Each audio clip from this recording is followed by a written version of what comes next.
ಯೋಗಿಗೆ ಚಿತ್ತವು ಅಂತರ್ಮುಖ ಆಗ್ತಾ ಹೋಗ್ತಾ ಹೋಗ್ತಾ ಹೋಗ್ತಾ ಆತ್ಮನಲ್ಲಿ ನಿಂತು ಬಿಡುತ್ತೋ, ಆತ್ಮ ಸಮ ನೈರ್ಮಲ್ಯ ಸೂಕ್ಷ್ಮವಾಗಿ ವ್ಯಾಪಕವಾಗಿ ಅಲ್ಲಿ ಯಾವ ಚಲನೆ ಇಲ್ಲದೆ ಇದ್ದಿದ್ದಾಗಿ ನ ಇಂಗತೆ ಇಗಿ ಗತವು ಧಾತು. ಇಂಗತೆ ಅಂದ್ರೆ ಚೇಷ್ಟತೆ ಅಂತ, ಚೇಷ್ಟೆಯನ್ನು ಮಾಡದೆ ಅಡಗು ಬಿಡುತ್ತದೆಯೋ, ಮತ್ತೆ ವಿಕ್ಷೇಪವನ್ನು ಹೊಂದೋದಿಲ್ಲವೋ, ಆ ಅಲುಗಾಡದೆ ಏನೂ ವಿಷಯ ತೋರದೆ ಇದ್ದದ್ದಾದಾಗ ಆಗ ನೀವು ಬ್ರಹ್ಮಸ್ವರೂಪರಾಗಿದ್ದೀರಾ ಅಂತ ತಿಳ್ಕೊಳ್ಳಿ ಅಂತ ಇದ್ದಾರೆ ಗೌಡಪಾದರು. ನಿಷ್ಪನ್ನಂ ಬ್ರಹ್ಮ ತತ್ತದ. ಆ ಮನಸ್ಸು ಸುಷುಪ್ತಿಯಲ್ಲಿ ಇರುವ ಹಾಗೆ ನೀವು ಇದ್ಬಿಟ್ರಿ ಎಚ್ಚರದಲ್ಲಿ ಅಂತಂದ್ರೆ ನೀವು ಬ್ರಹ್ಮಸ್ವರೂಪವನ್ನು ಪಡೆದಿರ್ತೀರಾ. ನಿಮ್ಮ ಬ್ರಹ್ಮಸ್ವರೂಪವನ್ನು ಪಡೆದಾಗಿ ನಿಮ್ಮ ಮನಸ್ಸು ಕೂಡ ಬ್ರಹ್ಮದಲ್ಲಿ ಒಂದಾಗಿರುತ್ತೆ ಅಂತ ಹೇಳಿ ನಿಶ್ಚಯ ಮಾಡ್ಕೊಳ್ಳಿ ಅಂತ ಇದ್ದಾರೆ. ವಿಘಾಟವಿಲ್ಲದೆ ಲಯವೂ ಇಲ್ಲದೆ ಮನಸ್ಸು ಹಾಗೆ ನಿಂತು ಬಿಡ್ತಂತಂದ್ರೆ ಅದು ಬ್ರಹ್ಮಾಕಾರವಾಗಿ ಅಖಂಡಾಕಾರವಾಗಿ ಯಾವ ವಿಶೇಷ ಅಂತ ಅದ್ರ ಬಗ್ಗೆ ಇರುತ್ತೆ. ಮ್ಯೂಟ್ ಮಾಡ್ಬೇಕಂದ್ರೆ ಯಾರ್ದು ಅಂದ್ರೆ ಚಿತ್ತಂ ಯದಾ ನಲೀಯತೆ ಚಿತ್ತಂ ಚ ಯದಾ ನ ವಿಕ್ಷಿಪ್ಯತೆ ಚಿತ್ತಂ ಅನಿಂಗನಂ ಅನಾಭಾಸಂಚ ಯದಾ ಭವತಿ ತದಾ ಕಿಂ ವಿದ್ಯಾತ್ ತತ್ ಬ್ರಹ್ಮ ಇತಿ ವಿದ್ಯಾತ್. ಅದು ಬ್ರಹ್ಮಸ್ವರೂಪವನ್ನು ಪಡ್ಕೊಂಡಿದೆ, ಬ್ರಹ್ಮಾತ್ಮಕವಾಗಿದೆ ಅಂತ ಹೇಳಿ ನಿಶ್ಚಯ ಮಾಡ್ಕೊಳ್ಳಿ ಅಂತ ಇದೆ. ಆಯ್ತಲ್ಲ, ನನ್ನ ಅಲ್ಲಿ ಸಮಾಧಾನವಾಗಿದ್ದಾಗ ಒಂದು ಆನಂದ ಆಗುತ್ತಲ್ಲಪ್ಪ, ಆಗೋದು ಅಂತಿಲ್ಲ ಸ್ವರೂಪ. ಅದು ಆಗೋದು ಸುಷುಪ್ತಿಲಿ ಆನಂದ ಆಗೋದು ಅಂತಿಲ್ಲ, ಸುಷುಪ್ತಿಲಿ ಆನಂದ ಆಗೋದು ಅಂತಿಲ್ಲ. ಸುಷುಪ್ತಿಲಿ ಹೇಗಿರ್ತೀಯ ಗೊತ್ತಾಗೋದು ಮನಸ್ಸಿರೋದಲ್ಲ, ಆಮೇಲೆ ಮತ್ತೆ ಮನಸ್ಸಿಗೆ ಬರ್ತಿಲ್ಲ ಇರುತ್ತೆ ವ್ಯವಹಾರ ದೃಷ್ಟಿಯಿಂದ, ಅವಾಗ ಸತ್ಯ ಗೊತ್ತಾಗುತ್ತೆ. ಆ ಅನುಭವದಲ್ಲಿ ತ್ರಿಪುಟಿ ಇರಲ್ಲ. ಗೊತ್ತು ಮಾಡ್ಕೊಳ್ಳೋನು, ಗೊತ್ತು ಮಾಡ್ಬೇಕಾದ್ರೆ ಬ್ರಹ್ಮಾನಂದ, ಗೊತ್ತು ಮಾಡ್ಕೊಳ್ಳುವಂತಹ ಆನಂದ ಸುಷುಪ್ತಿ ಅಂತ ಸ್ಥಿತಿ. ಆಮೇಲೆ ಮತ್ತೆ ಮನಸ್ಸಿಗೆ ಬಂದು ನಿಶ್ಚಯ ಮಾಡ್ಕೋತಾರಲ್ಲ, ಅನುಭವ ಕಾಲದ ಸುಷುಪ್ತಿ ಅಂತೆ. ಕರೆಕ್ಟು, ಅನುಭವ ಕಾಲ ಇದೆಯಲ್ಲ ಅದು ಸುಷುಪ್ತಿ ಅಂತೆಯೇ. ಅನುಭವದಿಂದ ಮತ್ತೆ ಅದನ್ನ ಎಕ್ಸ್ಪ್ರೆಸ್ ಮಾಡೋ ಮನಸ್ಸು ಬುದ್ಧಿ ತಗೊಂಡ್ಬರ್ತೀಯಲ್ಲ, ಆಗ ನಿಶ್ಚಯ ಮಾಡ್ಕೊಂಡ್ಬಿಡುತ್ತೆ ಬುದ್ಧಿ, ಈ ದ್ವೈತವಲ್ಲ ಸುಳ್ಳು, ಇದೆಲ್ಲವೂ ಆತ್ಮ. ಆಗ ಆನಂದ ಆಗೋದು ಅಂತಿಲ್ಲ, ಆನಂದಾನಂದ ವಿಭಾಗವಿಲ್ಲದ ಆನಂದ ಸ್ವರೂಪ ಆಗ್ಬಿಡ್ತೀಯ. ಇಲ್ಲಿ ಸಾತ್ವಿಕವಾದಾಗ ಮನಸ್ಸು ಆನಂದದ ಒಂದು ಪ್ರತಿಫಲನ ಆಗ್ತಾ ಇರುತ್ತೆ. ಅದಕ್ಕೆ ಅಂಟ್ಕೋಬೇಡಿ. ನಾಸ್ವಾದ ಏಚ್ಕಂತ ಆ ಸುಖಕ್ಕೆ ಚಪ್ಪ ಆನಂದ ಆಗೋದು ಅಂತಿಲ್ಲ, ಆನಂದವೇ. ಆನಂದ ಆಗೋದು ಬೇರೆ, ಆನಂದ ಇರೋದು ಬೇರೆ. ಆನಂದವೇ ಸ್ವರೂಪ ಆಗೋದು. ಆನಂದ ಆಗೋದು ಅಂದ್ರೆ ಆನಂದ ಅಂತ ಒಂದು ಗುಣ. ನಾನು ಆನಂದ ಅನುಭವಿಸುವವನು. ಆನಂದ ಅಂತ ಒಂದು ಇದು ಅನುಭವ ಕ್ರಿಯೆ. ಈ ತ್ರಿಪುಟಿ ಇದ್ರೆ ಅದು ಪರಮಾರ್ಥ ಸ್ವರೂಪ ಅಲ್ಲ. ಆನಂದ ಆಗ್ತಾ ಇದೆ ಅಂದ್ರೆ ಅದು ವೃತ್ತಿ ರೂಪ ಆಗುತ್ತೆ. ಆಗ್ತಾ ಇರೋದು ವೃತ್ತಿ. ಸ್ವರೂಪದ ಬೆಂಕಿಗೆ ಬಿಸಿ ಆಗ್ತಾ ಇರಲ್ಲ, ಸಕ್ಕರೆಗೆ ಸಿಹಿ ಆಗ್ತಾ ಇರಲ್ಲ. ಸಕ್ಕರೆಯೇ ಸಿಹಿ, ಬೆಂಕಿಯೇ ಬಿಸಿ.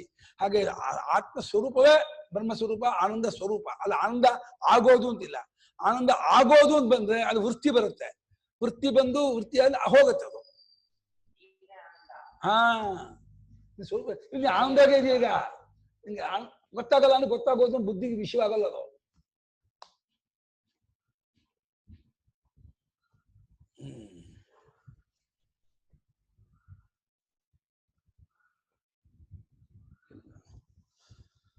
ಯಥೋಕ್ತೋಪಾಯೇನ ನಿಗೃಹೀತಂ ಚಿತ್ತಂ ಯದಾ ಸುಷುಪ್ತೆ ನಲೀಯತೆ ನ ಚ ಪುನಃ ವಿಷಯೇಷು ವಿಕ್ಷಿಪ್ಯತೆ.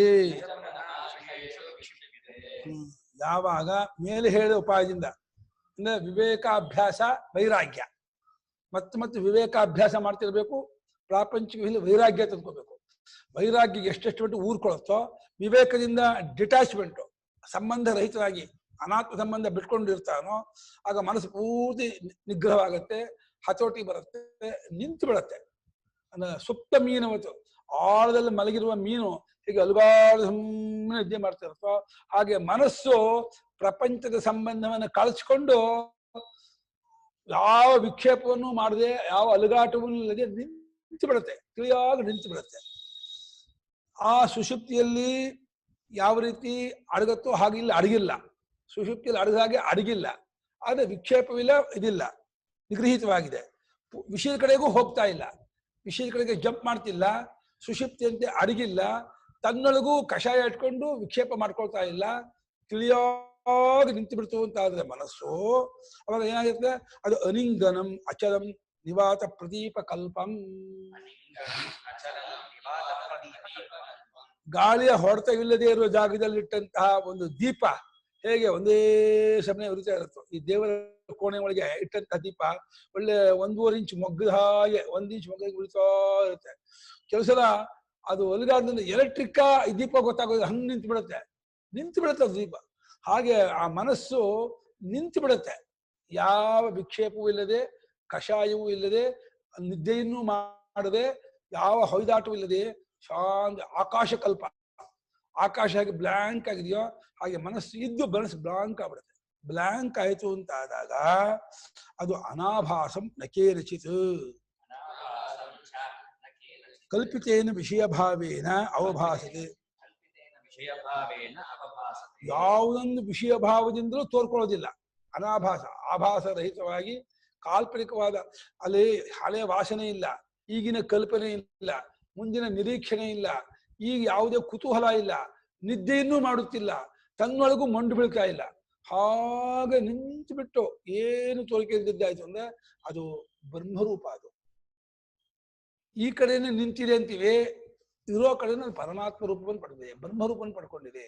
ಯಾಕಂದ್ರೆ ವಿಷಯಾಕಾರವಾದಾಗ ಅದಕ್ಕೆ ಮನಸ್ಸು ಹೆಸರು, ವಿಷಯಾಕಾರ ಬಿಟ್ಟು ಅಂತಂದ್ರೆ ಅದು ಆತ್ಮನೇ. ಅದು ಹಾಗೆ ಅಲೆ ಆದಾಗ ಅದಕ್ಕೆ ಒಂದು ಇದು ದೊಡ್ಡ ಅಲೆ ಚಿಕ್ಕ ಅಲೆ ಇದು ವಿಷಯ ಬರುತ್ತೆ.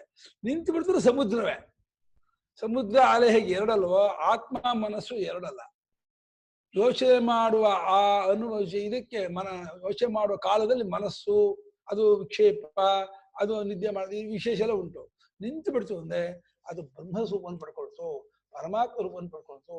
ಅದು ವಿಷಯಾಭಾವವನ್ನು ಬಿಟ್ಟು ನಿಸ್ಸಂಗವಾಗಿ ಆ ಅಂಟು ಇದ್ದೇನೆ ನಿಂತು ಬಿಡ್ತು ಅಂತ ಅರ್ಥ. ಇತಿ ಯದಾ ಏವಂ ಲಕ್ಷಣಂ ಚಿತ್ತಂ ತದಾ ನಿಷ್ಪನ್ನಂ ಬ್ರಹ್ಮ. ಈ ರೀತಿಯಾಗಿ ಯಾವಾಗ ಈ ಪ್ರಕಾರದ್ದಾದ ಚಿತ್ತ ಅಂತ ಆಗುತ್ತೋ ಆಗ ಬ್ರಹ್ಮಾಕಾರವಾಗಿ ತಯಾರಾಯ್ತು, ನಿಂತು. ಇಲ್ಲಿ ಈ ಕಡೆಯಿಂದ ತಯಾರಾಯ್ತು ಅಂತ ಅದು ಇದ್ದದ್ದೇ. ಅದು ಸಹಜವಾದ ಸ್ಥಿತಿಯನ್ನೇ ನಾವು ವ್ಯವಹಾರಕ್ಕೆ ಬಂದು ವಿಶೇಷವನ್ನು ಹೊಂದಿ ಏನೋ ವಿಕಾರ ಹೊಂದುತ್ತಿರೋ ಇವಾಗ ನಮ್ಗೆ ತಯಾರಾದ್ವಿ ಅಂತ. ತಯಾರಾಗೋದೇನೋ ಸ್ವರೂಪ. ಅದು ಸ್ವರೂಪ ತಯಾರಾಗ್ಬೇಕಾಗಿಲ್ಲ, ತಯಾರಾದ ಸ್ವರೂಪ ಆಗಲ್ಲ. ಅದು ಸ್ವಭಾವವನ್ನೇ ಪಡ್ಕೊಳ್ಳೋದನ್ನೇ, ಅದು ತನ್ನ ರೂಪವನ್ನು ಪಡ್ಕೊಳ್ಳೋದು, ತನ್ನ ಒರಿಜಿನಾಲಿಟಿ, ತನ್ನ ನೈಜ ರೂಪವನ್ನ ಪಡ್ಕೊಳ್ಳೋದು. ಬ್ರಹ್ಮರೂಪದಿಂದ ಉಂಟಾದದ್ದಾಗ ಚಿತ್ತ. ಅದು ಚಿತ್ತ ಅಲ್ಲ, ಚಿತ್ತು. ಅದು ಆಕಾರವಾದಾಗ ಚಿತ್ತ, ಆಕಾರ ಬಿಟ್ಟಾಗ ಚಿತ್ತು, ಚಿನ್ಮಾತ್ರ ಆಗ್ಬಿಡುತ್ತೆ. ವಿಷಯಾಕಾರ ರಹಿತವಾದ ಮನಸ್ಸು ಚಿತ್ತು, ವಿಷಯಾಕಾರ ಸಹಿತವಾದ ಮನಸ್ಸು ಚಿತ್ತ ಆಗತ್ತೆ. ಚಿತ್ತಿಗೆ ಒತ್ತು ಕೊಟ್ರೆ ತಾವತ್ತಾಯ್ತು ಅಂದ್ರೆ ಅದೇನು ವಿಶೇಷ ಬಂತು ಅಂತ ಅರ್ಥ. ವಿಶೇಷವಿಲ್ಲ, ಚಿನ್ಮಾತ್ರ ನಿಂತ್ಬಿಟ್ಟು ಆತ್ಮ ಮಾತ್ರ ಸ್ವಸ್ಥಂ ಶಾಂತಂ ಸನಿರ್ವಾಣಂ ಅಂತ ತನ್ನದೇ ಆದಂತ ಮುಂದೆ ಅಲ್ವಾ. ಸ್ವಸ್ಥಂ ಶಾಂತಂ ಸನಿರ್ವಾಣಂ ಅಕಥ್ಯಂ ಸುಖಮುತ್ತಮಂ.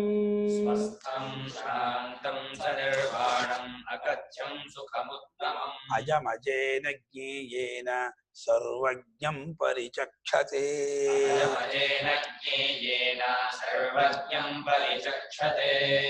ಸ್ವಸ್ಥಂ ಶಾಂತಂ ಸನಿರ್ವಾಣಂ ಅಕಥ್ಯಂ ಸುಖಮುತ್ತಮಂ ಅಜಮಜೇನ ಜ್ಞೇಯೇನ ಸರ್ವಜ್ಞಂ ಪರಿಚಕ್ಷತೆ.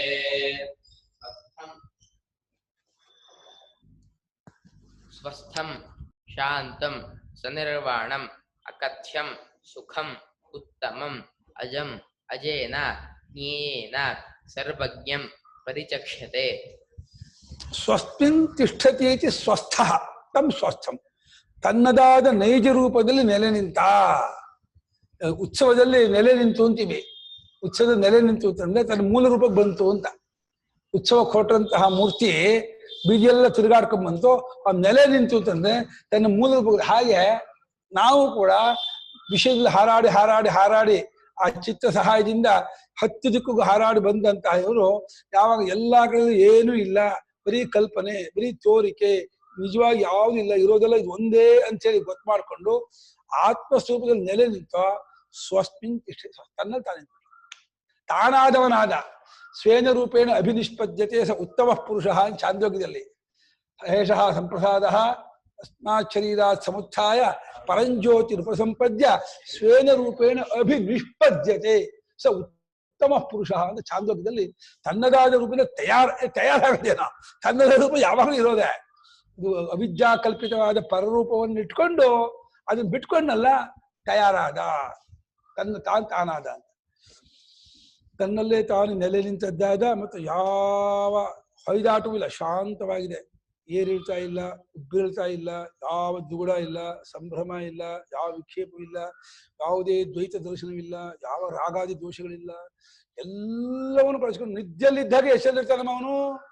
ಎಂಥ ಮಹಾತ್ಮ ಅಂದ್ರೆ ರಮಣ ಮಹರ್ಷಿಗಳು ಕೂತಿದ್ದಾಗ ನಮ್ಮನ್ನು ನೋಡ್ತಿದ್ದಾರೆ ಅಂದ್ಕೊಂಡಿದ್ದಾರೆ, ಯಾರನ್ನು ನೋಡ್ತಿಲ್ಲ. ಸುಮ್ಮನೆ ಕಿಟಕಿ ಅಂತ ಕಣ್ ಬಿಟ್ಕೊಂಡಿದೆಯೇ ಹೊರತು ಅವರ ಮನಸ್ಸು ಆತ್ಮದಲ್ಲಿ ಮುಳುಗೋಗಿದೆ. ಸುಮ್ಮನೆ ನೆಪ ಮಾತ್ರಕ್ಕೆ ಕಣ್ ಬಿಟ್ಕೊಂಡಿದೆ, ಇಂದ್ರಿಯ ಹೀಗೆ ಓಪನ್ ಆಗಿದೆ ಹೊರತು ಯಾರು ಹೇಳಿದ್ದು ಕೇಳಿಸಲ್ಲ, ಏನನ್ನು ನೋಡಲ್ಲ ಅವರು. ಹಾಗೆ ಆ ಮನಸ್ಸು ಡೂಬ್ಗಯ, ಆತ್ಮನಲ್ಲಿ ಮುಳುಗೋಗ್ಬಿಡ್ತು, ಒಂದಾಗ್ಬಿಡ್ತು. ಏನ್ ಮಹಾತ್ಮ ಅವನು, ಹೇಗೆ ಕಂಡ್ಕೊಂಡ ತತ್ವವನ್ನ, ಶಾಂತ ಅಡಗುಬಿಡ್ತು.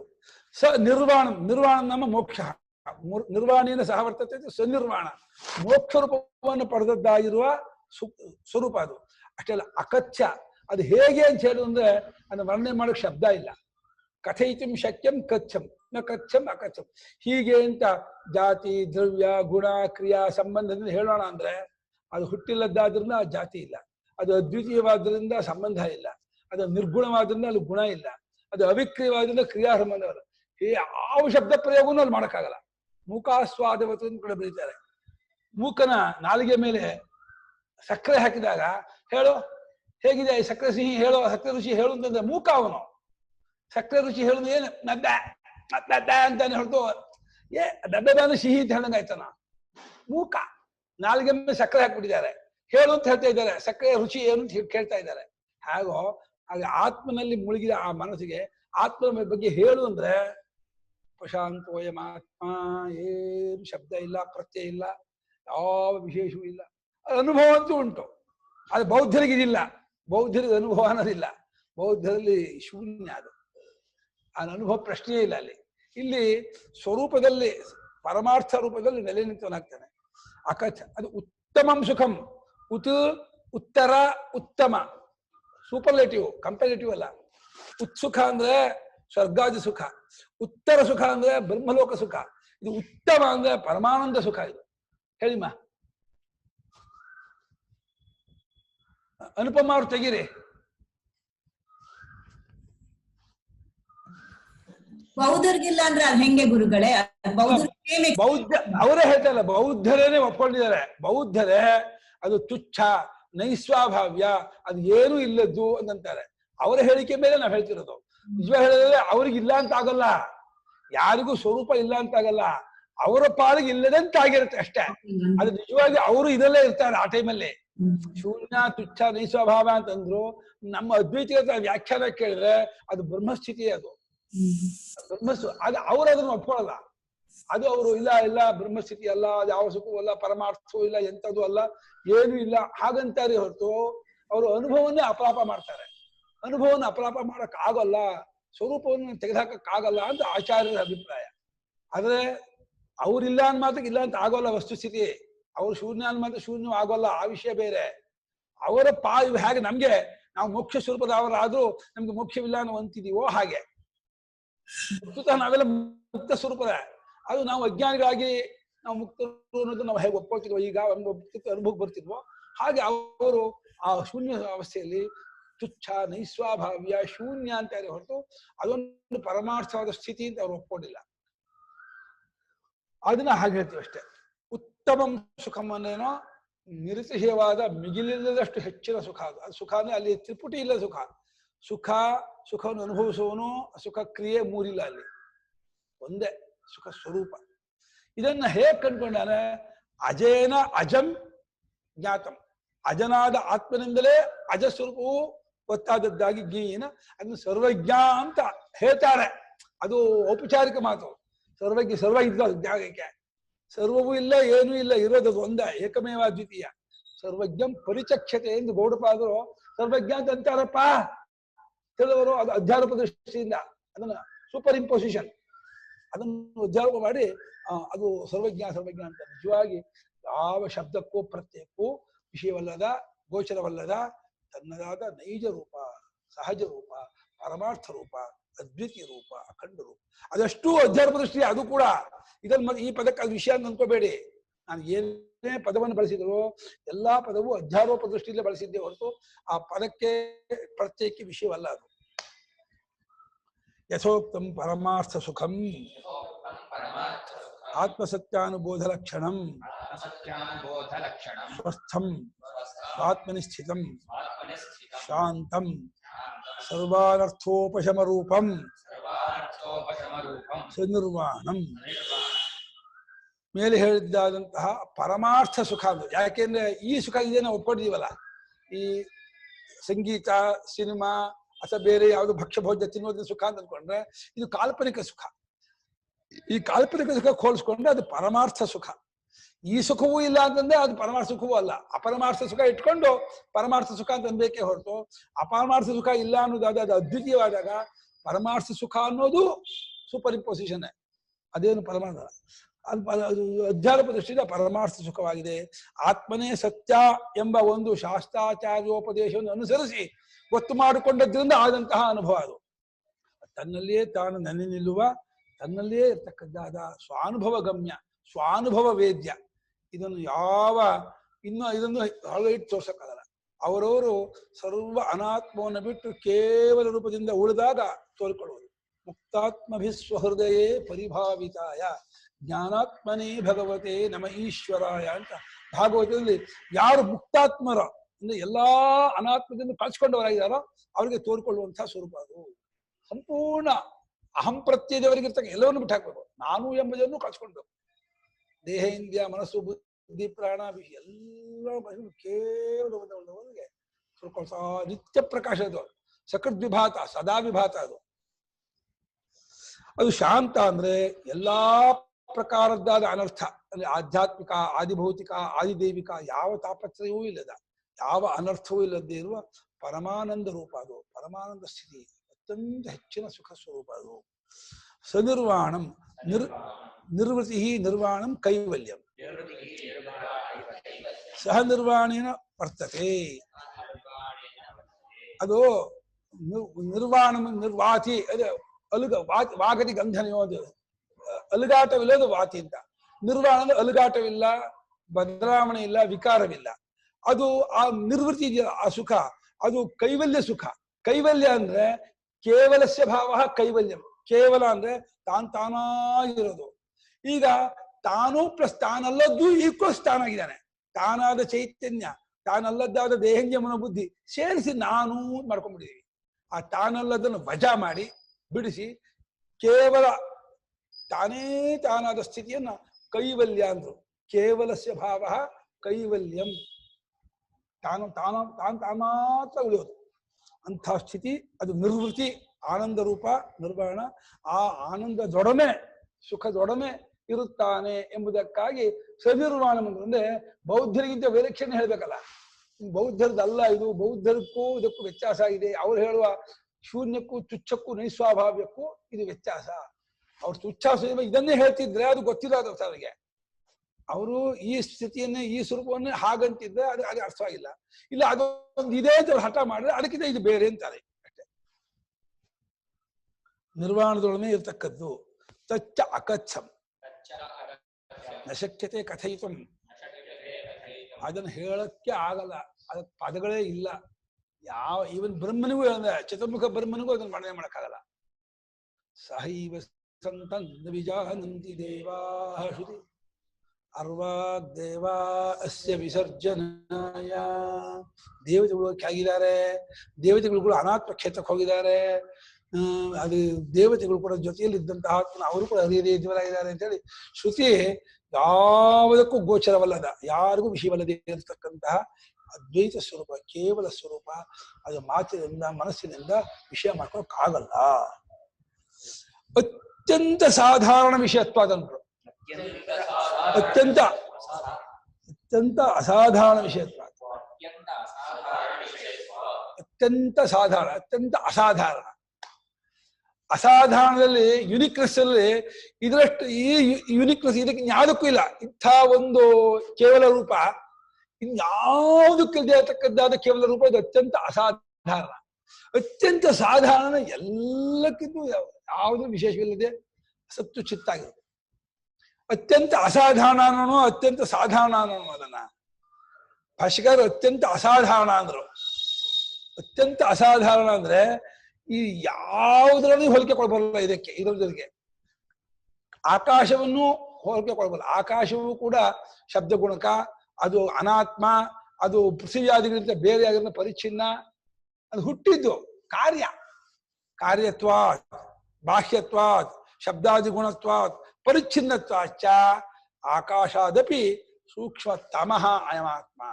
ಆಕಾಶಸ್ಯಾಪಿ ವಿಷಯಿ. ಆಕಾಶಕ್ಕೂ ಸಬ್ಜೆಕ್ಟ್, ಆಕಾಶಕ್ಕೂ ವಿಷಯ ಇಲ್ಲ. ಇನ್ನೊಂದ್ ತರದಲ್ಲಿ ವಿಶೇಷ ಹುಡ್ಕೋದು ಸಾಧಾರಣ, ಸಾಮಾನ್ಯ ಹುಡ್ಕೋದು ಅಸಾಧಾರಣ. ಸಾಮಾನ್ಯದಲ್ಲಿ ಅಸಾಧಾರಣ ಇದೆ, ಎಲ್ಲರಲ್ಲೂ ಸೇರ್ಕೊಂಡಿದೆ ಅಸಾಧಾರಣ. ಸಾಮಾನ್ಯ ಹುಡ್ಕೋರು ಬೆಪ್ತಕಡಿಗಳು ಅಂತ ತಾನೇ ಲೋಕ ರೂಢಿಲಿರೋದು.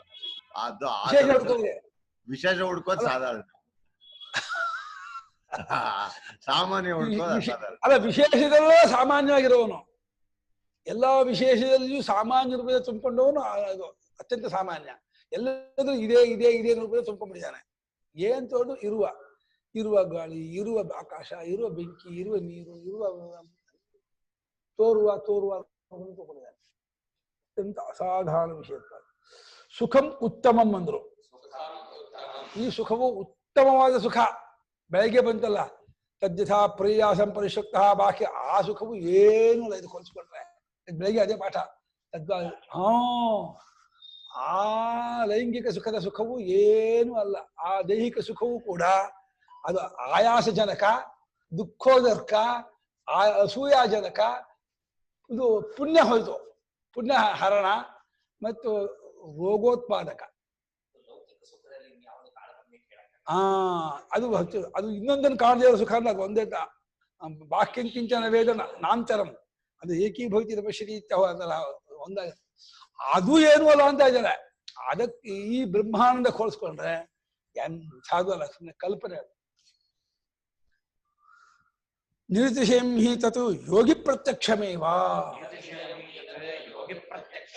ಅದು ಹೀ ಅನ್ನೋ ಪದ ಪ್ರಸಿದ್ಧಾರ್ಥ ಅಲ್ವೇ ಅನ್ನೋ ಶಂಕರಾಚಾರ್ಯ ಅನುಭವ ಕಂಡುಕೊಂಡಿದ್ದಾರೆ, ಗೌಡಪಾದ ಅನುಭವ ಕಂಡುಕೊಂಡಿದ್ದಾರೆ. ಹಾಗಾಗಿ ಅದು ಹೀ ಅಂತಿದೆ ಅಲ್ವೇನ್ರಿ, ಮಿಗಿಲದಷ್ಟು ಹೆಚ್ಚಿನ ಅದು ಆ ಯೋಗಿಗಳಿಗೆ, ಆ ಆತ್ಮನಲ್ಲಿ ಸೇರಿದಂತ ಮುಮುಕ್ಷುಗಳಿಗೆ ಅದು ಪ್ರತ್ಯಕ್ಷ ನೇರ ಗೊತ್ತಾಗತ್ತೆ. ಪ್ರತ್ಯಕ್ಷಾವಗಮಂ ಧರ್ಮ್ಯಂ ಸುಸುಖಂ. ನೇರಾಗಿ ಗೊತ್ತಾಗ್ತದೆ, ತಾನಾಗಿ ಗೊತ್ತಾಗ್ತಿರೋದು. ನಾನು ಜಿನಿಗೆ ಏನ್ ಕನ್ನಡಿ ಬೇಕಾ? ನಾನು ಜಿನ ಇಲ್ವ ನೋಡ್ಕೊಳ್ಳೋ ಕನ್ನಡಿ ಬೇಕೋ? ನಾನು ಜಿನ ಇಲ್ವ ಇನ್ನೊಬ್ರು ಇದನ್ನ ತಗೋಬೇಕು, ಎವಿಡೆನ್ಸ್ ತಗೋಬೇಕೋ? ಏನ್ ಬೇಕು? ನಾನು ಅನ್ಬೇಕೆ? ನನಗಿಂತಲೂ ಸ್ಪಷ್ಟ. ಅಧ್ಯಾತಮಂ ಅನಾದತ್ಯ ಹಿತಮಸ್ಮಂ ಸ್ವಯಂ ಸ್ಥಿತಂ ಬಹು ಕಷ್ಟ ಪಶ್ಯ ಕಂಬ್ಯಾಮ ಶರಣಂ ಭಯ. ಸ್ಪಷ್ಟತಮ ಅಂತ ಇದ್ದಾರೆ. ಪಾಪ ಅಧಿತವಾಗುತ್ತೆ ಬಂದ್ರೆ ಯೋಗಿ ಪ್ರತ್ಯಕ್ಷ. ಯೋಗಿಗಳಿಗೆ ಅಂದ್ರೆ ಆ ಅಧ್ಯಾತ್ಮ ಯೋಗವನ್ನು ಮಾಡಿದಂತಹ ಸಾಧಕರಿಗೆ ಸ್ವಾನುಭವ ರೂಪದಿಂದ ಗೋಚರವಾಗ್ತಾ ಇರೋದು ಅಂತ, ಆತ್ಮನೇ ಗೊತ್ತಾಗ್ತಾ ಇರೋದು ಅಂತ. ಪರಮಹಂಸರು ಕೇಳಿದ್ರು ವಿವೇಕಾನಂದರು, ನೀವು ಕಂಡಿದ್ದೀರಾ ಆ ದೇವರನ್ನ ಅಂತ. ನಿನ್ನ ನೋಡಕ್ಕಿಂತ ಸ್ಪಷ್ಟ ನೋಡ್ತಾ ಇದ್ದೀನಿ, ನಿನಗೆ ಚೆನ್ನಾಗಿ ನೋಡಿದ್ದೀನಿ. ನಿನ್ನ ನೋಡ್ತಾ ಇದ್ದೀನಿ ಅನ್ಕೊಂಡಿದ್ಯಲ್ಲ, ನಿನ್ನನ್ನು ಅಷ್ಟು ಸ್ಪಷ್ಟ ನೋಡ್ತಾ ಇದ್ದಿಲ್ಲ, ಅದಕ್ಕೂ ಚೆನ್ನಾಗಿ ನೋಡ್ತಾ ಇದ್ದೀನಿ ಅಂದ್ರು. ಅದು ಹೆಂಗೆ ಅಂದ್ರು, ನಾನೇ ಅದು ನಾನೇ ಆದಾಗ ಅದಕ್ಕೆ ನೋಡಕ್ಕೆ ಇನ್ನೇಂತಿರಬೇಕು. ಅಕಥ್ಯಂ ನ ಶಕ್ಯತೆ ಕಥಯಿತಂ ಅತ್ಯಂತ ಅಸಾಧಾರಣ ವಿಷಯತ್ವ ಸಹ ಸುಖಂ ಉತ್ತಮಂ ಯೋಗಿ ಪ್ರತ್ಯಕ್ಷಮೇವ ನ ಜಾತಂ ಇತಿ ಅಜಂ. ಎಲ್ಲ ಸುಖವು ವಿಷಯ ಸುಖವೆಲ್ಲ ಹುಟ್ಟಿದ್ದು, ಇದು ಮಾತ್ರ ಹುಟ್ಟಿದ್ದಲ್ಲ, ಇದು ಅಜ, ಇದ್ದದ್ದು. ಯಾವ ಪುಣ್ಯದಿಂದಲೂ ಹೆಚ್ಚಾಗಲ್ಲ, ಪಾಪದಿಂದಲೂ ಕಮ್ಮಿ ಆಗಲ್ಲ. ನ ಕರ್ಮಣ ವರ್ಧತೆ ನೋಕನೀಯಾನ್ ತಸ್ಯೈವಾತ್ಮ ಪದವಿತ್ತಂ ವಿದಿತ್ವಾ ನ ಕರ್ಮಣ ಲಿಪ್ಯತೆ ಪಾಪಕೇನ. ಶ್ರುತಿ ಸ್ಪಷ್ಟವಾಗಿ ಪಾಪಕ್ರಮದ ಅಂಟುವಲ್ಲ, ಪುಣ್ಯದಿಂದ ಹೆಚ್ಚಾಗೋದಿಲ್ಲ, ಯಾವ ಕೊರತೆ ಆಗೋದಿಲ್ಲ. ಏಕರೂಪ ಆಗಿರ್ತಕ್ಕಂತಹ ಅನುಭವೈಕ ಗಮ್ಯ, ಅನುಭವೈಕ ವೇದ್ಯ. ಅದು ಸ್ವಾನುಭವೈಕ ವೇದ್ಯವಾಗಿ ಅನುಭವೈಕ ಗಮ್ಯವಾಗಿರ್ತಕ್ಕಂತಹ ಸುಖ. ಅದು ಹುಟ್ಟಿಲ್ಲದ್ದು. ಯಥಾ ವಿಷಯಂ ಹೇಗೆ ವಿಷಯವನ್ನು ವಿಷಯ ಮಾಡಿಕೊಂಡ ಸುಖ ಹುಟ್ಟತ್ತು ಅಂತ. ವಿಷಯ ಅಂದ್ರೆ ಶಬ್ದ ಸ್ಪರ್ಶ ರೂಪದ ಗಂಧ, ಅದನ್ನು ವಿಷಯ ಮಾಡ್ಕೊಂಡದ್ದನ್ನ ಟಾಪಿಕ್ ಆಗಿ ಮಾಡ್ಕೊಂಡ ಅಂತ. ವಿಷಯ ವಿಷಯವನ್ನೇ ವಿಷಯ ಅಂದ್ರೆ ಒಂದು ಆಬ್ಜೆಕ್ಟ್, ಇನ್ನೊಂದು ವಿಷಯ ಅಂದ್ರೆ ಟಾಪಿಕ್. ಆಬ್ಜೆಕ್ಟ್ ಅನ್ನೇ ಟಾಪಿಕ್ ಆಗಿ ಇಟ್ಕೊಂಡಂತಹ ಸುಖ ಇದೆಯಲ್ಲ, ಸಂಗೀತವನ್ನು ಟಾಪಿಕ್ ಆಗಿ ಇಟ್ಕೊಂಡ ಸುಖ. ಏನು ಎಷ್ಟು ಚೆನ್ನಾಗಿತ್ತು. ಆಡಿಸಿದಳೆ ಶೋಧ ಜಗದೋದ್ಧಾರನ ಅಂತ ಹಾಡಿದ್ರಪ್ಪ, ಏನ್ ಚೆನ್ನಾಗಿ ಹಾಡಿದ್ರು. ಕರ್ಕೊಂಡು ಹೋಗ್ಬಿಟ್ಟು ಯಾವ್ದೋ ಲೋಕ ಕರ್ಕೊಂಡು ಹೋಗ್ಬಿಟ್ರು ಅಂತೀವಿ. ನಿಜ, ಆ ತತ್ಕಾಲದಲ್ಲಿ ಆ ಹಾಡು ಕೇಳ್ತಿರ್ಬೇಕಾದ್ರೆ ಆನಂದವಾಗತ್ತೆ, ಹಿತವಾಗತ್ತೆ. ಆದ್ರೆ ಅದು ಆದದ್ದಾದ್ಮೇಲೆ ಹೋಗ್ಬಿಡುತ್ತೆ. ಅಷ್ಟೇ ಅಲ್ಲ, ಅದು ಮನಸ್ಸಿನ ಸಾತ್ವಿಕತೆ ಮೇಲೆ ಡಿಪೆಂಡ್ ಆಗುತ್ತೆ. ಕೇಳಿದವ್ರಿಗೆಲ್ಲ ಆಗ್ಬೇಕು ಅಂತ ಏನ್ ನಿಯಮ ಇಲ್ಲ. 100 ಜನ ಅಲ್ಲಿದ್ರೆ 100 ಜನಕ್ಕೂ ಆ ಆನಂದ ಆಗ್ಬೇಕು ಅಂತಿಲ್ಲ. ಆ ಯಾರಿಗೆ ಆ ರಸಾಸ್ವಾದ ಮಾಡೋಕ್ಕೆ ಶಕ್ತಿ ಇದೆಯೋ ಮತ್ತು ಆ ಟೈಮಲ್ಲಿ ಆ ಮನಸ್ಸು ಆ ರೀತಿ ಸಿದ್ಧತೆ ಹೊಂದಿದೆಯೋ ಅದು ಮುಖ್ಯ. ಆ ಸಂಗೀತಗಾರನೇ ಆಗಿದ್ದು ವಿದ್ವಾಂಸನಾಗಿದ್ದು ಅವನಿಗೆ ಟೆನ್ಷನ್ ಇದ್ರೆ ಆ ಹಾಡು ಕೇಳಿದ್ರೆ ಅವನಿಗೂ ಆನಂದ ಆಗಲ್ಲ.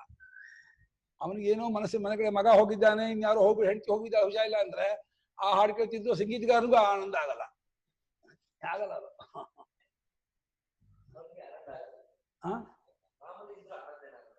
ಇಲ್ಲ, ಸಂಗೀತಗಾರರು ಅದನ್ನ ಚಪ್ಪರಿಸ್ತಾರೆ, ರಸಾಸ್ವಾದ ಮಾಡ್ತಾರೆ, ತಿನ್ನತಾರೆ. ಭಾರಿ ಖುಷಿ ಪಡ್ತಾರೆ. ನಮ್ಮ ಸ್ವಾಮಿಗೆ ಭಾಳ ಇಷ್ಟ ಸಂಗೀತ, ಗೊತ್ತಾ? ನಮ್ಮ ಸ್ವಾಮಿಗೆ ತುಂಬಾ ಇಷ್ಟ. ಅದು ದೇವ್ರನಾಮ ಹೇಳ್ಬೇಕು ಸ್ವಾಮಿಗೆ. ಸಿನಿಮಾ ಹೇಳ್ಬಿಟ್ಟು ಬೈಬಿಡೋರು. ದೇವ್ರನಾಮ ಹೇಳಬೇಕು. ಅದು ಪುರಂದರದಾಸದು, ಕನಕದಾಸದು ಈ ಕೀರ್ತನೆ ಹೇಳ್ಬಿಟ್ಟು ತುಂಬಾ ಗಂಟೆ ಕಳೆದಿರುತ್ತೆ. ಸ್ವಾಮಿಗಳು ಹಾಡ್ತಿದ್ರೆ ತುಂಬಾ ಚೆನ್ನಾಗಿದೆ ಅಂತ. ಸ್ವಾಮಿಗೆ ರಾಗ ಜ್ಞಾನ ಇತ್ತು ಸ್ವಾಮಿಗೆ. ಏನಪ್ಪ ಹಿಂದಿನ ಕಾಲದ ನಂಗಂತೂ ಎಲ್ಲಾ ರಾಗ ಒಂದೇ ರಾಗ, ಸರಾಗ. ಒಂದ್ ರಾಗ ಗೊತ್ತಾಗಲ್ಲ, ಎಲ್ಲ ಆದಿತಾಳ, ಎಲ್ಲಾ ಸರಾಗ, ಎಲ್ಲ ಮೊದಲನೇ ತಾಳ. ನಮ್ದು ಆದಿತಾಳ ಅಂದ್ರೆ ಆದಿಯಿಂದ ಇದೆಲ್ಲ ಆದಿ ಮೊದಲನೇ ತಾಳ ಎಲ್ಲ. ಒಂಚೂರು ಸಂಗೀತ ಗಂಧವೂ ಇಲ್ಲ. ರಾಗ ಗೊತ್ತಿಲ್ಲದೆ ಇರೋದು ಸರಾಗ, ಸುಲಭ ಅಂತ ವಿರಾಗ ಆಗ್ಬಿಟ್ಟಿದೀನಿ. ಏನಪ್ಪ ಸಂಗೀತ ಗಂಧ. ಆದ್ರೆ ಸಂಗೀತ ಕೇಳಕ್ ನಂಗೆ ಹಿತವಾಗತ್ತೆ. ಅದ ಹಾಡು ಹಿಪ್ಪಾಗಿ ಹಾಡ್ತಿದ್ದೆ, ನಾನು ಇಷ್ಟವಾಗಿ ಕೇಳ್ತೀನಿ. ಆದ್ರೆ ನಂಗೆ ರಾಗ ತಾಳ ಮಾತ್ರ ಒಂದು ಗೊತ್ತಾಗಲ್ಲ. ಅಜೇನ ಅನುತ್ಪನ್ನೇನ ಜ್ಞೇಯೇನ ಅವ್ಯತಿರಿಕ್ತಂ ಸತ್ ಸ್ವೇನ ಸರ್ವಜ್ಞ ರೂಪೇಣ ಸರ್ವಜ್ಞಂ ಬ್ರಹ್ಮೈವ ಸುಖಂ ಪರಿಚಕ್ಷತೆ ಕಥೆಯಂತಿ ಬ್ರಹ್ಮವಿದಃ. ಅಜವಾದ ಹುಟ್ಟಿಲ್ಲದ್ದಾದ ಆ ಸುಖ ಮತ್ತು ಅದೇ ಗೊತ್ತಾಗುತ್ತಿರುವಂತಹ ಸುಖ, ಇದು ಸ್ವಾನುಭವ ವೇದ್ಯ. ಜ್ಞೇಯ ಶಬ್ದಕ್ಕರ್ಥ ಅವ್ಯತಿರಿಕ್ತಂ ಜ್ಞೇಯನ ಅಂತ. ತಿಳಿಯುವಾತನಿಗಿಂತ ಬೇರೆ ಆಗದೆ ಸ್ವಾನುಭವ ವೇದ್ಯವಾದ ಗೊತ್ತಾಗುತ್ತಿರುವ, ತನ್ನಿಂದಲೇ ತನ್ನ ಸರ್ವಜ್ಞ ರೂಪದಿಂದಲೇ ಗೊತ್ತಾಗುತ್ತಿರುವ ಆ ಸುಖವನ್ನ ಸರ್ವಜ್ಞವಾದ ಬ್ರಹ್ಮವೇ ಆ ಸುಖ ಎಂಬುದಾಗಿ ಹೇಳುತ್ತಾರೆ. ಆ ಸುಖವು ಸರ್ವಜ್ಞವಾದ ಬ್ರಹ್ಮಕ್ಕಿಂತ ಬೇರೆ. ಸರ್ವಜ್ಞವಾದ ಬ್ರಹ್ಮವು ಸರ್ವಜ್ಞವಾದ ಬ್ರಹ್ಮದಿಂದ ಸರ್ವಜ್ಞವಾದ ಸುಖವನ್ನ ಸರ್ವಜ್ಞ ಸುಖವೇ ಅನುಭವಿಸ್ತಾ ಇರುತ್ತೆ. ತಾನೇ ತನ್ನಿಂದ ತಾನು ಸುಖ ಅನುಭವಿಸ್ತಾ ಇರುತ್ತೆ. ಹೇಳ್ಬೇಕಷ್ಟೆ, ಶಬ್ದ ಪ್ರಯೋಗ ಅಷ್ಟೇ. ತಾನು ಕರ್ತೃ, ತನ್ನನ್ನು ಕರ್ಮ, ತನ್ನಿಂದ ಸಾಧನ, ತನಗೆ ಆಗುವಂತಹ ಸಂಬಂಧ ತಾನು ಅನುಭವಿಸ್ತಾ ಇರ್ತಾರೆ ಕ್ರಿಯಾಪದ. ಬ್ರಹ್ಮವೇ ಆ ಸುಖವೆಂಬುದಾಗಿ ಬ್ರಹ್ಮಜ್ಞಾನಿಗಳು ಹೇಳುತ್ತಾರೆ ಅಂತ ಅರ್ಥ. ಸರ್ವೋಪ್ಯಯಂ ಮನೋನಿಗ್ರಹಾದಿ ನಿರ್ಲೋಹಾದಿವತ್ ಸೃಷ್ಟಿ ಉಪಾಸನಾ ಚ ಉಕ್ತ ಪರಮಾರ್ಥ ಸ್ವರೂಪ ಪ್ರತಿಪತ್ಯುಪಾಯತ್ವೇನ ನ ಪರಮಾರ್ಥ ಸತ್ಯ ಇತಿ. ನೋಡಿ, ಒಳ್ಳೆ ಉಪಸಂಹಾರ ಮಾಡ್ತಿದ್ದಾರೆ ಭಾಷ್ಯಕಾರರು. ನಾನು ಇದುವರೆಗೆ ಏನು ಮನೋನಿಗ್ರಹ ವಿಚಾರ ಹೇಳಿದೀವಿ, ಇದು ಪರಮಾರ್ಥ ಸತ್ಯ ಅಲ್ಲ. ಇದು ಕೇವಲ ಸಾಧಕಾವಸ್ಥೆಯಲ್ಲಿ, ವ್ಯವಹಾರ ಅವಸ್ಥೆಯಲ್ಲಿ, ಅವಿದ್ಯಾ ಕ್ಷೇತ್ರದಲ್ಲಿ ಯಾರು ಅವಿದ್ಯಾವಂತ ಅಂದ್ಕೊಂಡಿದ್ದಾರೆ ಅವರಿಗೆ ತೆಗೆದುಕೊಳ್ಳಲು ಉಪಾಯವಾಗಿ ಹೇಳಿದ್ದೆ ಹೊರತು ಇದು ಮಾತ್ರ ಪರಮಾರ್ಥವಾಗಿರ್ತಕ್ಕದ್ದು ಅನ್ಕೋಬೇಡಿ. ಮನೋನಿಗ್ರಹವೇ ಮುಂತಾದ ಈ ಎಲ್ಲಾ ಸಾಧನಗಳು, ಮುರ್ಲೋಹಾದಿ ಸೃಷ್ಟಿ ವಿಚಾರಗಳು ಮತ್ತು ಓಂಕಾರಾದ ಉಪಾಸನಾ ವಿಚಾರಗಳು ಎಲ್ಲವೂ ಕೂಡ ಪರಮಾರ್ಥ ಸ್ವರೂಪವನ್ನ ಕಂಡುಕೊಳ್ಳೋದಕ್ಕೆ ಉಪಾಯವಾಗಿ ಅಷ್ಟೇ ಹೇಳಿದ್ದು. ಉಪಾಯ ಮಾತ್ರವಾಗಿ ಹೇಳಿದ್ದೇ ಹೊರತು, ಉಪಾಯಕ್ಕಾಗಿ ಹೇಳಿದ್ದೇ ಹೊರತು ಈ ಮನೋನಿಗ್ರಹವೂ ಉಪಾಯವೇ, ಅದು ಪರಮಾರ್ಥ ಸತ್ಯವಲ್ಲ. ಅದು ಸೃಷ್ಟಿ ವಿಚಾರವೂ ಉಪಾಯವೇ, ಮತ್ತೆ ಉಪಾಸನಾ ವಿಚಾರ ಇದೆಯಲ್ಲ, ಓಂಕಾರ ಉಪಾಸನೆ ಇಲ್ಲಿ ಮಾಂಡುಕ್ಯದಲ್ಲಿ, ಅದು ಕೂಡ ಪರಮಾರ್ಥ ತತ್ವವನ್ನು ಕಂಡುಕೊಳ್ಳುವುದಕ್ಕೆ ಉಪಾಯವಾಗಿ ಅಷ್ಟಕ್ಕೆ ಹೇಳಿದ್ದೆ ಹೊರತು ಪರಮಾರ್ಥ ಸತ್ಯ ಅಂತ ಮಾತ್ಕೋಬೇಡಿ. ಪರಮಾರ್ಥ ಸತ್ಯ ಕೇಳ್ತಿರೋ, ಪರಮಾರ್ಥ ಸತ್ಯ ಏನು ನನ್ನದು ಕೇಳಿದ್ರೆ ಹೇಳ್ತೀವಿ ಕೇಳಿ. ನ ಕಶ್ಚಿಜ್ಜಾಯತೆ ಜೀವಃ ಸಂಭವೋಸ್ಯ ನ ವಿದ್ಯತೆ ಏತತ್ ತದುತ್ತಮಂ ಸತ್ಯಂ ಯತ್ರ ಕಿಂಚಿನ್ನ ಜಾಯತೆ. जायते जीवः संभवोऽस्य न विद्यते एतत् तदुत्तमं सत्यं यत्र किञ्चिन्न जायते कश्चित् जायते जीवः संभवः अस्य न विद्यते एतत् तत् उत्तमं सत्यं यत्र किञ्चित् न जायते. ಪರಮಾರ್ಥವಾಗಿ ಯಾವನೊಬ್ಬ ಜೀವನೂ ಹುಟ್ಟಿಲ್ಲ, ಹುಟ್ಟೋದೂ ಇಲ್ಲ, ಸಾಧ್ಯ ಹುಟ್ಟಕ್ಕೆ ಆಗೋದಿಲ್ಲ, ಇಲ್ಲವೇ ಇಲ್ಲ. ಕಲ್ಪಿತ ಜೀವತ್ವವೇ ಕಲ್ಪಿತವಾದ್ಮೇಲೆ ಯಾವ ಹಾವು ಹುಟ್ಟಲ್ಲ. ಹಗ್ಗದಲ್ಲಿ ಹಾಗೆ, ಹಗ್ಗದಲ್ಲಿ ಯಾವ ಹಾವು ಹುಟ್ಟತ್ತೆ? ನಾಗರ ಹುಟ್ಟತ್ತೋ, ಅದು ಕೆರೆ ಹಾವು ಹುಟ್ಟತ್ತೋ, ಅಥವಾ ಡುಂಡುಬ ಹುಟ್ಟತ್ತೋ, ಅಥವಾ ಹಸಿರು ಹಾವು ಅದು ಹುಟ್ಟತ್ತೋ, ಕಾಳಿಂಗ ಹುಟ್ಟತ್ತೋ? ಹಗ್ಗದಲ್ಲಿ ಯಾವ ಹಾವು ಹುಟ್ಟತ್ತ? ಯಾವ ಹಾವು ಹಗ್ಗದಲ್ಲಿ ಹುಟ್ಟಲ್ಲಪ್ಪ. ಹಾಗೆ ಯಾವನೊಬ್ಬ ಜೀವನು ಇಲ್ಲಿ ಹುಟ್ಟಲಾರ. ಅಷ್ಟೆಲ್ಲ ಹುಟ್ಟೋದು ಹೊಂದೋದೂ ಇಲ್ಲ. ಸಂಭವ ಹಾಪಿ ನವಿದ್ಯತೆ, ಸಂಭವವೂ ಇಲ್ಲ, ಹುಟ್ಟೋದು ಆಗೋದು ಅದು ಹೊಂದೋಕ್ಕೂ ಆಗಲ್ಲ, ಅದು ಹೊಂದೋದು ಇಲ್ಲ, ಹುಟ್ಟುತ್ತಾ ಹೊಂದೋದು ಇಲ್ಲ. ಇದು ಉತ್ತಮವಾದ ಸತ್ಯ, ಟಾಪ್ ಮೋಸ್ಟ್ ಲೆವೆಲ್ನ ಸತ್ಯ. ಇದು ಹೈಯೆಸ್ಟ್ ಸತ್ಯ, ಹೈಯೆಸ್ಟ್ ಸತ್ಯ. ಇದು ಉತ್ತಮವಾದ ಸತ್ಯ. ಯಾವುದೋ ಎಚ್ಚರ, ಯಾವ ಸ್ವರೂಪದಲ್ಲಿ ಎಂದೂ ಹುಟ್ಟೋದಿಲ್ಲ, ಏನು ಆಗೋದಿಲ್ಲ ಅನ್ನೋದೇನಿದೆ, ಇದೇ ಪರಮಾರ್ಥ ಸತ್ಯ. ಏನಾಯ್ತು? ನಾವು ಯಾರು ಹುಟ್ಟಿಲ್ಲ, ಪ್ರಪಂಚವೂ ಹುಟ್ಟಿಲ್ಲ, ಯಾವ ಜೀವರಾಶಿಗಳು ಯಾವಾಗಲೂ ಎಲ್ಲೂ ಏನೂ ಇಲ್ಲ, ಇರೋದೆಲ್ಲ ಬ್ರಹ್ಮವೇ. ಯಾವಾಗಲೂ ಇಲ್ಲ, ಎಲ್ಲೂ ಇಲ್ಲ, ಹೇಗೂ ಇಲ್ಲ, ಯಾರು ಹುಟ್ಟಿಲ್ಲ, ಜಗತ್ತೆಂಬುದೇ ಇಲ್ಲ. ಜಗತ್ತು ಪ್ರಪಂಚೋಗಿದ ವಿದ್ಯೇತ ನಿವರ್ತೇತ, ಅದಿದ್ದೇ ನಿವರ್ತೇ ಆಗ್ಬೋದು.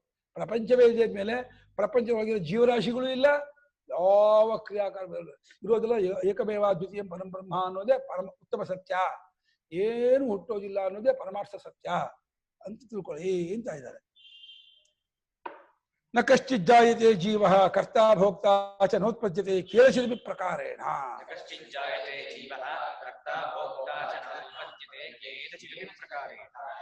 ಯಾವ ರೀತಿಯಿಂದಲೂ ಈ ಶಬ್ದ ಏನೋ ಆಕ್ಸಿಡೆಂಟ್ ಆಯ್ತು, ಏನೋ ಬಿದ್ಬಿಟ್ರು ಕಾಣಿದಲ್ಲ.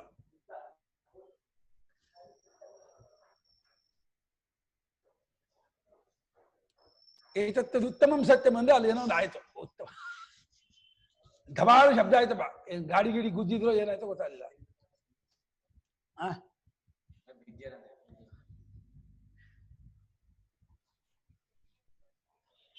ಹಾ,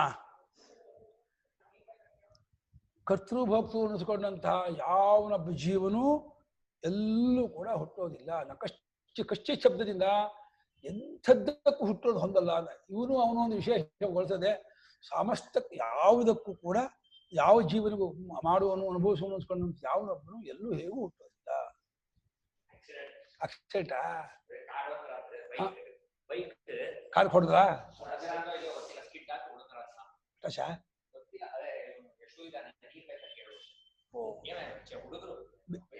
ಬಿದ್ಬಿಡಿದಾನಂತೆ ರೋಡಲ್ಲಿ. ಏನಾಗಿದೆ ನೋಡ್ಬೇಕು.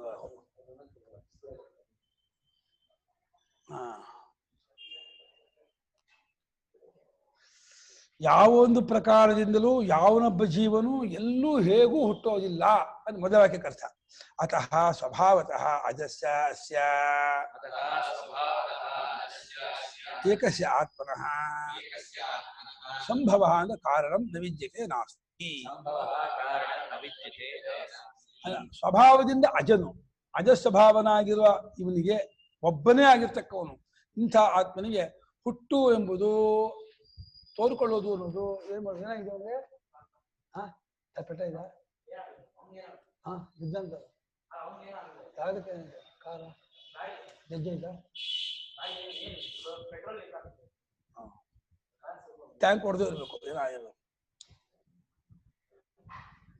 ಹುಟ್ಟು ಅನ್ನೋದು ಕೂಡ ಹೊಂದೋದಿಲ್ಲ. ಯಾರಿಗೂ ಎಲ್ಲೂ ಹೇಗೂ ಹುಟ್ಟು ಅನ್ನೋದು ಇಲ್ಲ. ಯಸ್ಮಾನ್ ನ ವಿದ್ಯತೆ ಅಸ್ಯ ಕಾರಣಂ ಯಸ್ಮಾನ್ ನ ವಿದ್ಯತೆ ಅಸ್ಯ ಕಾರಣಂ ತಸ್ಮಾನ್ ನ ಕಶ್ಚಿತ್ ಜಾಯತೆ ಜೀವಃ ಇತ್ಯೇತತ್. ತಸ್ಮಾನ್ ನ ಕಶ್ಚಿತ್ ಜಾಯತೆ ಜೀವಃ ಇತ್ಯೇತತ್. ಏಕೆಂದ್ರೆ ಹುಟ್ಟೋದಕ್ಕೆ ಕಾರಣವೇ ಇಲ್ಲ. ಹುಟ್ಟೋದಕ್ಕೆ ಕಾರಣ ಪರಿಚ್ಛಿನ್ನ ಆಗಬೇಕು, ಹುಟ್ಟೋದಕ್ಕೆ ಕಾರಣ ವಿಕಾರ ಇರಬೇಕು, ಹುಟ್ಟೋದಕ್ಕೆ ಕಾರಣ ಪುಣ್ಯ ಪಾಪ ಇರಬೇಕು. ಪುಣ್ಯ ಪಾಪ ಅನ್ನೋದು ಕಲ್ಪಿತ, ಪರಿಚ್ಛಿನ್ನವೆಂಬುದೂ ಇಲ್ಲ, ಯಾವ ವಿಕಾರವೂ ಇಲ್ಲದ್ದು, ಅದು ಅದ್ವಿತೀಯ. ಎಂತ ಹುಟ್ಟತ್ತೆ? ಹೇಗೆ ಹುಟ್ಟತ್ತೆ? ಯಾವ್ದು ಹುಟ್ಟತ್ತೆ? ಆ ಹುಟ್ಟೂರ ಪದಕ್ಕೆ ಹುಟ್ಟಿಲ್ಲ, ಹುಟ್ಟೂರ ಪದಕ್ಕೆ ಮೀನಿಂಗ್ ಇಲ್ಲ ಅಂತ ಇದ್ದಾರೆ. ಪದವೇ ಅರ್ಥವಿಲ್ಲದ ಪದ. ಬಂಜೆ ಮಗ ಪದಕ್ಕೆ ಏನ್ ಅರ್ಥವೋ ಹುಟ್ಟೂರ ಪದಕ್ಕೂ ಅದೇ ಅರ್ಥ. ಬಂಧ್ಯಾಪುತ್ರ ಅದು ಹೇಗೆ ಮೀನಿಂಗ್ಲೆಸ್ ವರ್ಡ್, ಹುಟ್ಟೂರ ಪದವು ಮೀನಿಂಗ್ಲೆಸ್ ವರ್ಡ್ ಅಂತ ಇದ್ದಾರೆ. ಹುಟ್ಟೂರ ಪದಕ್ಕೆ ಹುಟ್ಟಿಲ್ಲ, ಅರ್ಥವಿಲ್ಲ ಅಂತ ಇದ್ದಾರೆ. ಪೂರ್ವೇಷು ಉಪಾಯತ್ವೇನ ಉಕ್ತಾನಾಂ ಸತ್ಯಾನಾಂ ಏತತ್ ಉತ್ತಮಂ ಸತ್ಯಂ ಯಸ್ಮಿನ್ ಸತ್ಯಸ್ವರೂಪೇ ಬ್ರಹ್ಮಣಿ ಅನುಮಾತ್ರಮಪಿ ಕಿಂಚಿನ್ ನ ಜಾಯತೆ ಇತಿ. ಹಿಂದಿನ ಶ್ಲೋಕಗಳಲ್ಲಿ ಜ್ಞಾನಕ್ಕೆ ಉಪಾಯವಾಗಿ ಮನೋನಿಗ್ರಹ ಹೇಳಿದ್ವಿ, ಮತ್ತೆ ಅದಕ್ಕೆ ಹಿಂದೆ ಹೇಳಿದ್ವಿ, ಸೃಷ್ಟಿ ವಿಚಾರ ಹೇಳಿದ್ವಿ ಮೊದಲು ಅದೇ. ಆಮೇಲೆ ಅದಕ್ಕೂ ಆಗಮ ಪ್ರಕಾರದ ಓಂಕಾರೋಪಾಸನೆ ಹೇಳಿದ್ವಿ. ಏನು ಓಂಕಾರೋಪಾಸನೆ ಹೇಳಿದ್ವಿ, ಸೃಷ್ಟಿ ಪ್ರಕಾರ ಹೇಳಿದ್ವಿ, ಮನೋನಿಗ್ರಹ ಹೇಳಿದ್ವಿ. ಇದೆಲ್ಲ ಆತ್ಮತತ್ವ ಪ್ರತಿಪತ್ತುಪಾಯವಾಗಿ ಹೇಳಿದ್ವಿ. ಆತ್ಮತತ್ವವನ್ನು ಕಂಡುಕೊಳ್ಳೋದಕ್ಕೆ ಉಪಾಯವಾಗಿ ನಾವು ಏನು ಹೇಳಿದ್ವಿ, ಅವುಗಳು ತಾತ್ಕಾಲಿಕವಾಗಿ ಸತ್ಯ ಇರ್ಬೋದು ತಿಳ್ಕೊಳ್ಳೋವರಿಗೆ. ಆದ್ರೆ ಈ ಸತ್ಯ ಇದೆಯಲ್ಲ, ಓ ದೇವ ಮನೆಗೆ ಬಂದ, ದೇವದೇವ ಮನೆಗೆ ಬಂದ, ದೇವದೇವೋತ್ತಮ ಸಕಲ ಸಾರ್ವಭೌಮ ಅಖಿಲಾಂಡ ಕೋಟಿ ಬ್ರಹ್ಮಾಂಡ ನಾಯಕ. ಉಪಾಯವಾಗಿ ಹೇಳಿದ್ದಾಗಿರ್ತಕ್ಕಂತಹ ಉಪಾಸನೆ, ಸೃಷ್ಟಿ ಮತ್ತೆ ಉಪಾಯ ಸಾಧನ, ಎಲ್ಲಕ್ಕಿಂತಲೂ ಕೂಡ ಈ ಯಾವುದೊಂದು ಹುಟ್ಟಲ್ಲ, ಏನೂ ಹುಟ್ಟಲ್ಲ ಅನ್ನುವಂತಹ ಒಂದು ವಿಚಾರ ಇದೆಯಲ್ಲ, ಇದು ಉತ್ತಮವಾದ ಸತ್ಯ, ಪರಮಾರ್ಥ ಸತ್ಯ ಅಂತ ಹೇಳಿ ತಿಳ್ಕೊಳ್ಬೇಕು. ಅನುಮಾತ್ರಮಪಿ, ಒಂದು ಪರಮಾಣುವಷ್ಟು ಕೂಡ ಯಾವುದು ಹುಟ್ಟಲ್ಲ, ಏನು ಹುಟ್ಟಲ್ಲ, ಹುಟ್ಟುವುದಿಲ್ಲ, ಇರೋದೆಲ್ಲ ಯಾವಾಗ ಅದ್ವಿತೀಯದ ಬ್ರಹ್ಮ ಮಾತ್ರವೇ ಅಂತ. ಪ್ರಶ್ನೆ ಇದೆಯಾ ಇರ್ತದ? 5 ನಿಮಿಷ ಇದೆ.